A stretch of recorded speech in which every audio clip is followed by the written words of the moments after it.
বদরের ময়দানে এই পাশে কোরাইশ, এই পাশে মুসলমানেরা। বিশ্বনবী জালামি ভাষণ দিলেন, তোমরা দেখতে পাচ্ছ এটা বদরের ময়দান না, এটা আল্লাহর জান্নাত, ওই জান্নাতের দিকে ছোট।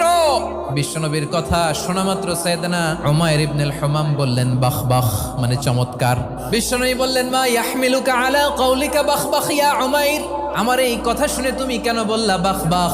ইয়া রাসূলুল্লাহ, আপনার এই কথা শুনে আমি বড্ড খুশি হয়েছি, আর আমি প্রত্যাশা করছি আমি যদি ওই জান্নাতের মালিক হতে পারি তাহলে কতই না ভালো হতো। সুবহানাল্লাহ বলেন। বিশ্বনবী বললেন উমাইর আনতা মিন আহলিহা, তুমি ওই জান্নাতের অধিবাসী, তুমি জান্নাতি। উমাইর চিন্তা করলেন আমি জান্নাতি, নবীর মুখ দিয়ে যখন বেরোইছে ওই জান্নাতে তো আমার ঢুকতেই হবে, কিন্তু হাতে 3টা খেজুর খেয়ে যদি জিহাদের ময়দানে যাই তাহলে জান্নাতে যেতে তো দেরি হয়ে যাবে।